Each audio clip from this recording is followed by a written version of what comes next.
செல்லடா முன்னே செல்லடா தைரியமே துணை. வணக்கம். எளியவரையும் வலியவராக்குறது தான் அரசியல். அந்த பணியை சிறப்பா செய்துட்டு இருக்கிற சிதம்பரம் நாடாளுமன்ற உறுப்பினரும் விசிகாவின் தலைவருமான அண்ணன் திருமா அவர்களை வீழ்த்துவதற்கான முயற்சியை எதிர்க்கட்சிகள் ஒரு பக்கம் செஞ்சிட்டு இருக்காங்க. அதோடு இல்லாம அவருடைய கூட்டணி கட்சியான திமுகவும் அந்த சூழ்ச்சி வேலைகள்ல தீவிரமா இறங்கி இருக்கிறாங்க. என்ன மாதிரி சூழ்ச்சியை திருமாவுக்கு எதிராக திமுக செய்யறாங்க, ஏன் செய்யறாங்க அப்படின்ற விஷயத்த உங்களுக்கு தெரியப்படுத்துறதுக்காக தான் இந்த காணொளி. அண்ணன் திருமா அவர்கள் மிகப்பெரிய அறிவுஜீவி. இந்த அறிவுஜீவியை சாதாரணமா வீழ்த்திட முடியுமா? எந்த சூழ்ச்சியிலாத ஒரு மாட்டிடுவாரா அப்படின்ற கேள்வி உங்களுக்கு எழும். எப்படிப்பட்ட அறிவாற்றல் மிக்கவர்களையும் எப்படிப்பட்ட ஆற்றல் மிக்கவர்களையும் அன்பு என்கின்ற ஆயுதத்தால் சாதாரணமாக வீழ்த்தி விடலாம். திமுகவும் அன்பு என்கின்ற ஆயுதத்தை அவர் மீது செலுத்தி அதன் மூலமாக சூழ்ச்சி செய்து அவரை வீழ்த்துவதற்கான முயற்சி செய்திருக்கிறது. திமுக அரசு ஒடுக்கப்பட்ட மக்களுக்கு சமூக நீதி வழங்கதா நினைச்சுக்கிட்டு சில திட்டங்களை அவங்க அனௌன்ஸ்மெண்ட் கொடுக்கறாங்க. அந்த திட்டங்களை ஆதரிச்சு மரியாதைக்குரிய அண்ணன் திருமா அவர்கள் பேசுறாங்க. இப்போ ஒரு திட்டத்தையும் நான் சொல்றேன், அதுக்கப்புறம் அதுக்கான விளக்கத்தையும் உங்களுக்கு சொல்றேன். நீங்க கவனமா பாருங்க. ஆதிக்குடிகளை இழிவுபடுத்தும் காலனி எனும் சொல் வசை சொல்லாக மாறியிருப்பதால் அரசு ஆவணத்தில் இருந்து நீக்கப்படும் என முதலமைச்சர் ஸ்டாலின் தெரிவித்திருக்கிறார். சிஎம் காலனி அப்படின்ற பேரை மாத்தினாலே அங்க இருக்கிற மக்களுடைய வறுமை நிலை மாறிடும், கல்வி தரம் உயர்ந்துடும் அப்படின்ற நினைப்புல இந்த மாதிரி ஒரு சட்டத்தை கொண்டு வராரு. இது இவருடைய அப்பா முதலமைச்சர் இருந்த காலகட்டத்தில் பறையர் சமூகத்தை இனி வரும் காலங்களில் அவர்களை பறையர்னு கூப்பிடக்கூடாது, ஆதி திராவிடர்னு கூப்பிடணும் அப்படின்னு அவர் ஒரு சட்டத்தை போட்டாரு. கசட்ல ஆதி திராவிடன் அப்படி இருந்தாலும் கூட அவர்களை பறையர் என்று சொல்லி அவமானப்படுத்துறதுல ஒரு பொழுதும் மாற்று சமூகத்தினர் நிறுத்துறதே கிடையாது. மாணவர்கள் படிக்கிற விடுதியில ஏற்கனவே ஆதி திராவிடர் மாணவர்கள் விடுதி, அப்புறம் எம்பிசி மாணவர்கள் விடுதி, இப்படி பல்வேறு மாணவர்கள் விடுதியை சமூக ரீதியாவே அமைச்சிருந்தது கவர்மெண்ட்.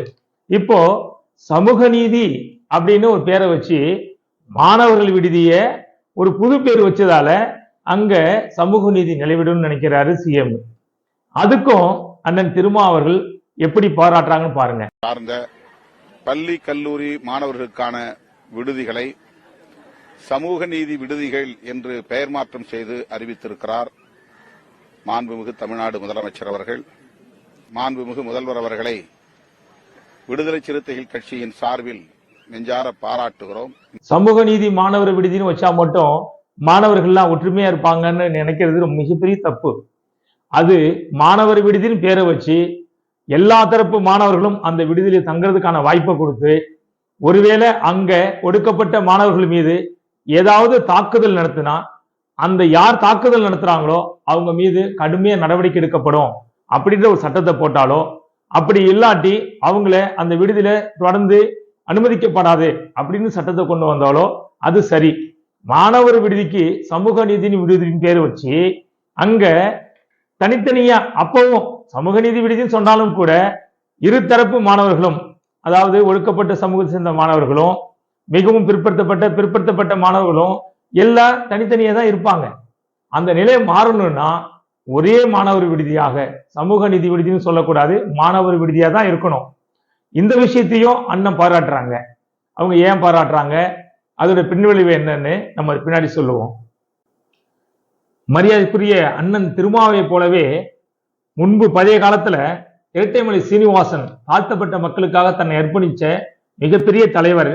அவருடைய பேரை சென்னை ஓட்டியரில் இருக்கிற இடுகாட்டுக்கு போற சாலைக்கு அவருடைய பேரை தமிழ்நாடு அரசு வச்சிடுறாங்க. அதுக்கும் தலைவர் எப்படி பாராட்டுறாருன்னு பாருங்க. மாமனிதர் இரட்டைமலை சீனிவாசனாரின் பிறந்த நாளில் ஓட்டேரி இடுகாட்டின் அருகே உள்ள அந்த சாலைக்கு தமிழ்நாடு அரசு, குறிப்பாக சென்னை பெருநகர மாநகராட்சி இரட்டைமலை சீனிவாசன் சாலை என்று பெயர் சூட்டியிருப்பதை மகிழ்வோடு வரவேற்கிறோம். ஏங்க, திமுக கவர்மெண்ட் நல்ல விஷயம் தானாங்க பண்றாங்க. ஒடுக்கப்பட்ட மக்களுக்காக அந்த சமூக நீதிக்காக அவங்க எவ்வளவு பாடுபடுறாங்க, அதை சரியா தானே அண்ணன் திருமா பாராட்டுறாரு. அப்படி இருக்கும்போது நீங்க இதை போய் குறை சொல்றீங்களே அப்படின்ற கேள்வி உங்களுக்கு எழும். இதுக்கு பின்னாடி இருக்கிற சூழ்ச்சி என்னன்னா, ஒருவேளை அண்ணன் திருமா அவர்கள் திமுகவுடைய கூட்டணியிலிருந்து வெளியேறினாங்கன்னா அப்போ இவங்க பிரச்சாரத்துக்கு பயன்படுத்துகின்ற யுக்தி தான் இந்த சமூக நீதி பேரவை, மாணவர் விடுதி, அதுக்கப்புறம் தாத்தா ரெட்டமலை சீனிவாசனுடைய பேரை வச்சது, அதுக்கப்புறம் பாத்தீங்கன்னா காலனி அப்படின்ற வார்த்தை, காலனி என்ற வார்த்தையை மாத்துறதால அவங்களுடைய பொருளாதார சூழல் மாறுமா, கல்வித்தரம் மாறுமா, நீங்களே சொல்லுங்க.